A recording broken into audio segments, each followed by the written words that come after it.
Enseignement de Claude Olivier Adjaba du 29 juin sur la confiance en Dieu. La vie de l'homme sur terre aurait-elle un sens sans Dieu? Pour le croyant, la réponse est non.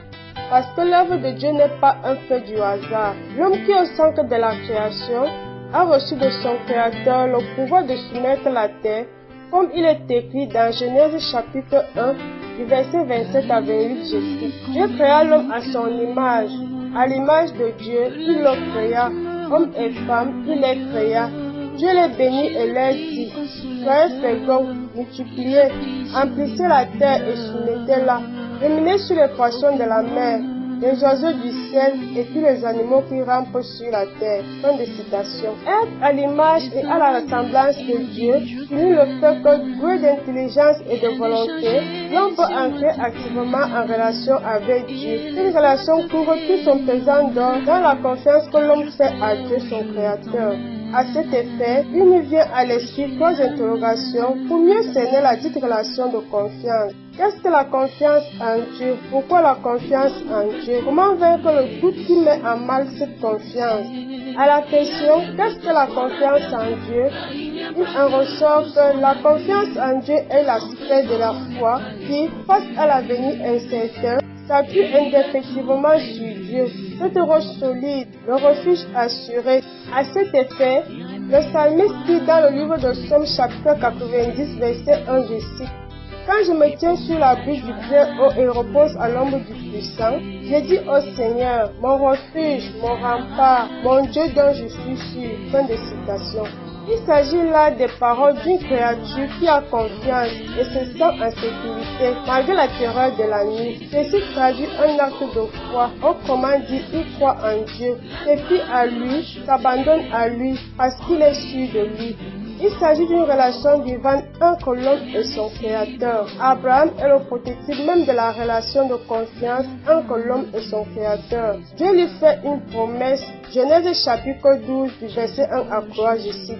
Yahweh dit à Abraham, quitte ton pays, ta parenté et la maison de ton père, pour le pays que je t'indiquerai. Je ferai de toi un grand peuple, je te bénirai, je magnifierai ton nom, toi une bénédiction, je bénirai ceux qui te béniront, je reprouverai ceux qui te maudiront, par toi se béniront tous les clans de la terre. Fin de citation. Abraham, à son tour, répond par l'obéissance et la confiance. Quand il reçoit un fils, Dieu lui demande de le lui offrir en sacrifice. Le livre de Genèse chapitre 22 verset 2 déclare, je cite, Dieu lui dit, prends ton fils, ton unique que tu chéris Isaac, et va-t'en au pays de Moria, et là, tu l'offriras en holocauste sur une montagne que je t'indiquerai. Fin de citation. La réaction obéissante d'Abraham est sous-entendue par la totale confiance qu'il avait en son Dieu. La confiance en Dieu est donc cette adhésion de l'être entier en la croyance absolue dans le Dieu vivant et vrai. Dieu est notre appui, notre refuge, notre début et notre fin, le maître de notre vie. Par ailleurs, la bonne et vraie confiance en Dieu s'accompagne toujours d'une obéissance. La confiance en Dieu, c'est la foi en Dieu, c'est-à-dire, selon saint Paul, je cite, « Ferme assurant des choses qu'on espère, une démonstration de celles qu'on ne voit pas. Pour l'avoir possédée, les anciens ont obtenu un témoignage favorable. » Fin de citation, Hébreux chapitre 11, du verset 1 à 2. Toute chose qui nous permet de cerner la raison d'être de la confiance en Dieu. Pourquoi la confiance en Dieu? La réponse se trouve dans le livre de Psaume chapitre 8, versets 5 à 7, je cite. Qu'est-ce que l'homme pour que tu penses à lui? Le fils de l'homme pour que tu en prennes souci? Tu l'as voulu un peu moindre qu'un Dieu, le couronnant de gloire et d'honneur. Tu l'établis sur les œuvres de tes mains. Tu mets toutes choses à ses pieds. Fin de citation. L'homme tournerait-il le dos à son Créateur?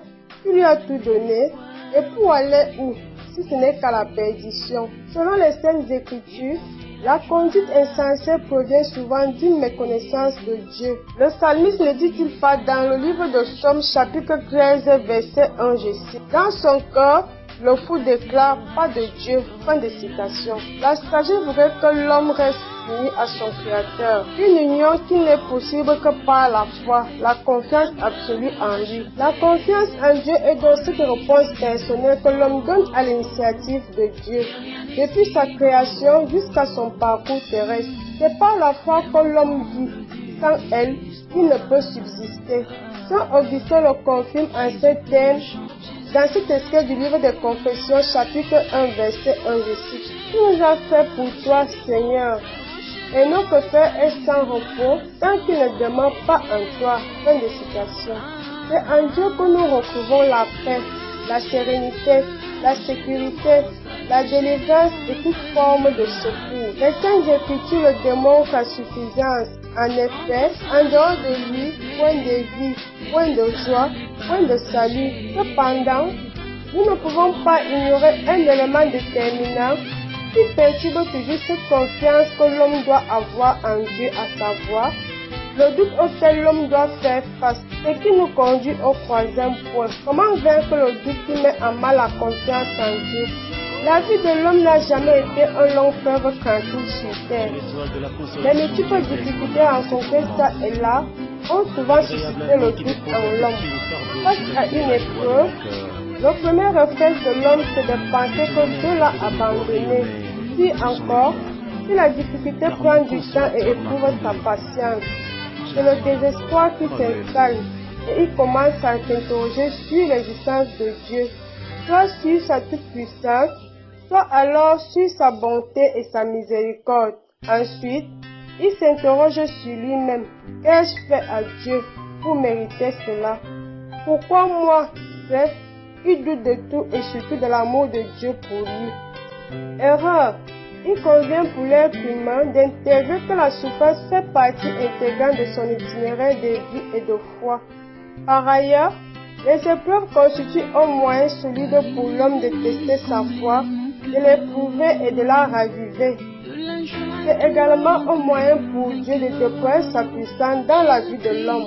À ce sujet, Saint Paul dit dans 2 Corinthiens chapitre 12 du verset 9 à 10, je cite: « Mais il m'a déclaré, ma grâce te suffit, car la puissance se déploie dans la faiblesse. C'est donc de grande sorte que je me glorifierai surtout de mes faiblesses, afin que repose sur moi la puissance du Christ.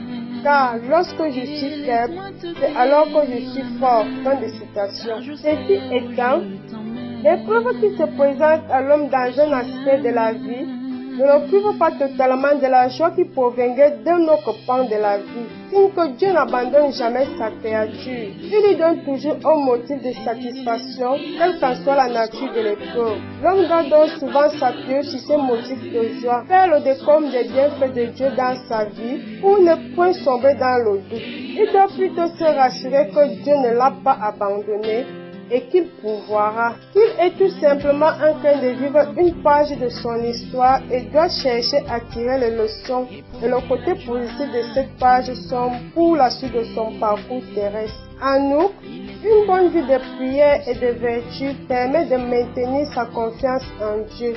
À ce propos, le psalmiste déclare dans Somme chapitre 37 du verset 3 à 4, je cite: « Mets ta confiance dans le Seigneur et fais le bien. Habite le pays et vis en sécurité. Fais du Seigneur tes délices et il te donnera ce que ton cœur désire. » Fin de citation. Ainsi donc, Dieu ne doit amener l'homme à douter de son Créateur. Il est écrit dans le livre de Romains chapitre 8 du verset 31 à 32, je cite: « Si Dieu est pour nous, qui sera contre nous? Lui qui n'a pas épargné son propre Fils, mais l'a livré pour nous tous. Comment avec lui ne nous accordera-t-il pas toute faveur? » Fin de citation. Le psalmiste ne dit-il pas autre chose lorsqu'il affirme: « L'Éternel est mon berger, je ne manquerai de rien. Quand je marche dans la vallée de l'ombre de la mort, je ne crains aucun mal, car tu es avec moi. » Somme chapitre 23, versets 1 à 4. Loué soit Jésus-Christ.